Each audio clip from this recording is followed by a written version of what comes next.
देश की जनता को एक भरोसा दिया था कि दिवाली से पहले एक बहुत बड़ा तोहफा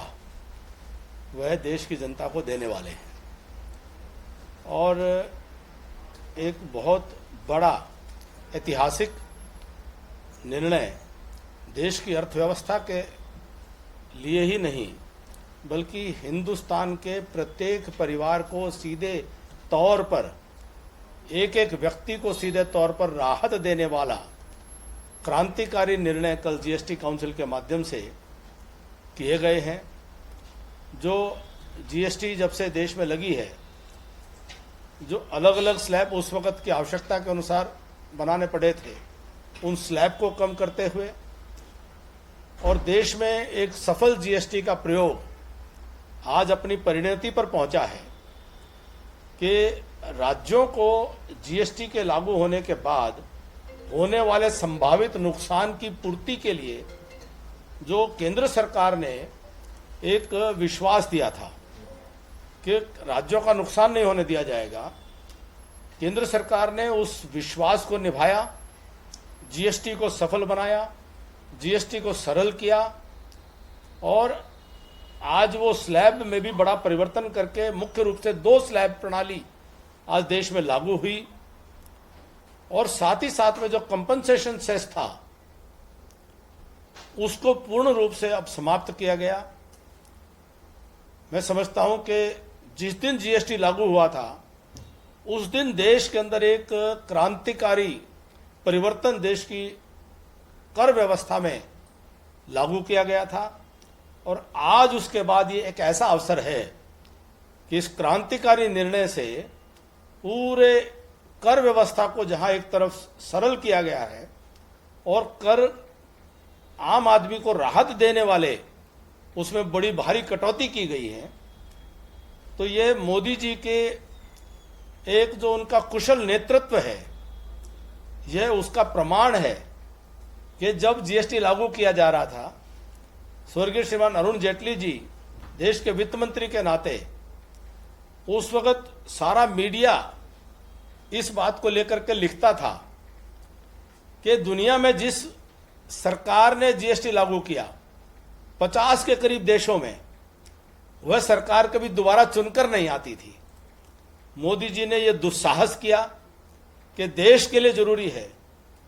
तो हम इस जीएसटी प्रणाली को निश्चित तौर पर 1 नेशन 1 टैक्स को हम लागू करेंगे और वो लागू किया। देश की जनता ने उसको स्वीकार किया, आशीर्वाद दिया और वहीं आज निर्मला सीतारमण जी को भी मैं बहुत बहुत बधाई दूंगा कि सर्वसम्मति से जो जीएसटी काउंसिल की एक परिपाटी चली आ रही है, वोटिंग का उसके अंदर प्रावधान है, लेकिन उसके बावजूद भी उस परंपरा को जीएसटी काउंसिल में उन्होंने सभी दलों को साथ लेकर के सभी दलों के सहयोग से यह परंपरा को कायम रखने में कि सर्वसम्मत निर्णय की परंपरा को कायम रखने में उन्होंने बहुत बड़ा कुशल नेतृत्व क्षमता का परिचय दिया है। और वहीं विपक्ष के मित्र जो आज जहां प्रधानमंत्री जी एक और कि देश की माताओं और गृहिणियों के बजट को राहत देने में लगे हुए हैं, माताओं और बहनों के चेहरों पर खुशी और मुस्कान आए इसके लिए प्रयास कर रहे हैं, और वहीं विपक्ष के नेता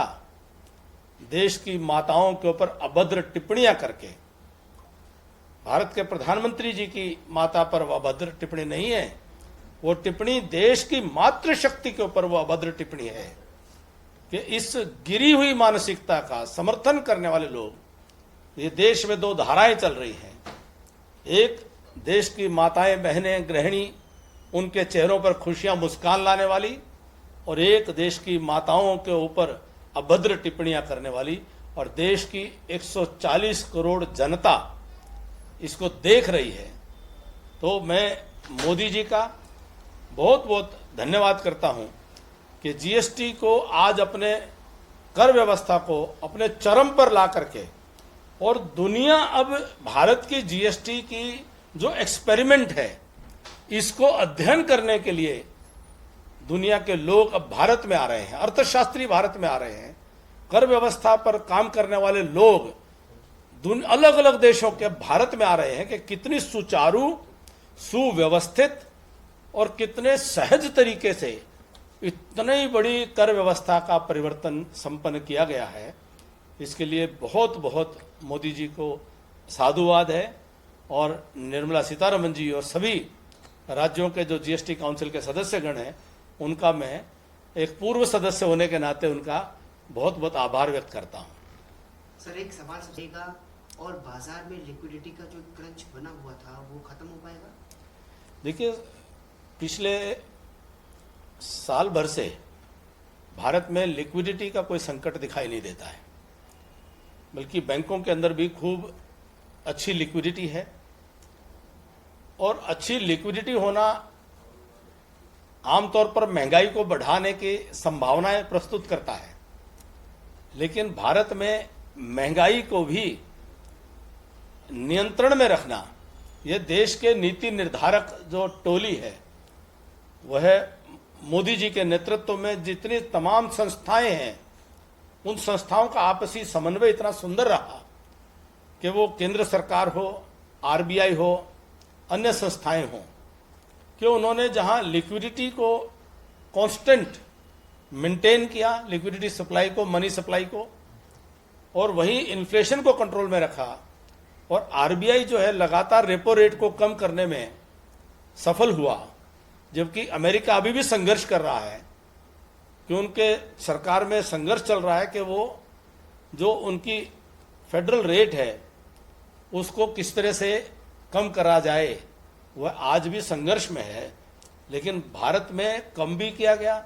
लिक्विडिटी मेंटेन किया गया, इन्फ्लेशन कंट्रोल किया गया, और उसके साथ में आइसिंग ऑन द केक कहते हैं कि उसके साथ में आज जो जीएसटी काउंसिल के जो निर्णय हैं, कम से कम भी 50,000 करोड़ रुपया वार्षिक, ये कम से कम मेरा जो अनुमान आ रहे हैं, यह आम उपभोक्ता के जेब में, क्योंकि जीएसटी उपभोक्ता कर है, उपभोक्ता की जेब में बचेगा, तो निश्चित तौर पर जब हर घर में खर्च करने के लिए कुछ और पैसा उपलब्ध रहेगा तो उससे कंजम्पशन भी बढ़ेगी। कंजम्पशन बढ़ेगी तो स्वाभाविक है कि मैन्युफैक्चरिंग और सर्विसेज सेक्टर, उन दोनों में ग्रोथ आएगी। अर्थव्यवस्था के अंदर निश्चित तौर पर एक उछाल आएगा। पहला क्वार्टर की जो रिपोर्ट आई है, पूरी दुनिया ने दांतों तले उंगली दबा ली है कि भारत की अर्थव्यवस्था की जो जीडीपी की जो ग्रोथ रेट है वो 7.8% आई है, जो प्रोजेक्शन से भी ज्यादा है। तो जो उम्मीद की गई थी स्वयं तो भारतीय संस्थाओं से लेकर के विदेशी संस्थाओं के द्वारा, उससे ज्यादा बेहतर कि इस समय जब सारी दुनिया आर्थिक उथल पुथल के दौर से गुजर रही है, भारत की अर्थव्यवस्था वो एक स्थायी तौर पर आगे और ऊंचाइयों की तरफ आगे बढ़ रही है। सर, एक मुलाकात आपकी जी, आज मैं माननीय मुख्यमंत्री हरियाणा सरकार श्रीमान नायब सिंह सैनी जी से विशेष रूप से ये निवेदन करने के लिए उपस्थित हुआ कि जो इस साल अप्रत्याशित और अनुमान से अधिक जो वर्षा हुई है, और पहाड़ों से लेकर के और मैदानी इलाकों तक जो अधिक वर्षा के कारण, अतिवृष्टि के कारण जो जल भराव की एक समस्या बनी है, और बहुत बड़े इलाके में खेतों के अंदर पानी भरा है, तमाम प्रयासों के बावजूद भी पानी की, क्योंकि लगातार बारिश इतनी ज़्यादा है कि प्रवाह नहीं बन पाया है, और कहीं कहीं आबादी के इलाकों में भी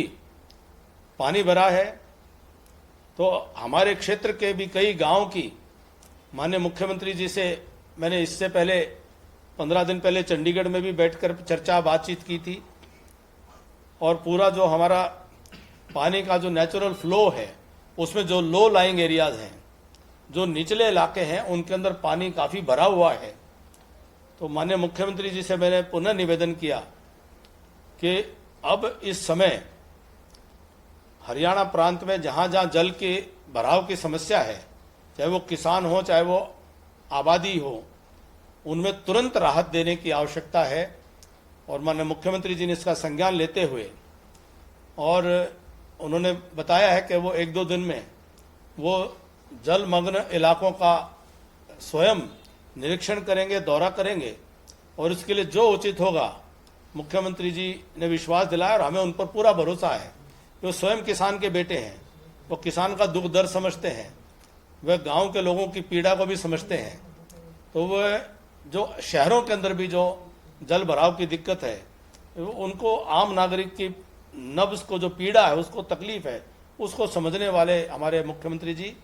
आज मुझे पूरी उम्मीद है कि वह इसके ऊपर त्वरित कार्रवाई करेंगे और हरियाणा प्रदेश के लोगों को किसी प्रकार की तकलीफ नहीं होने दी जाएगी।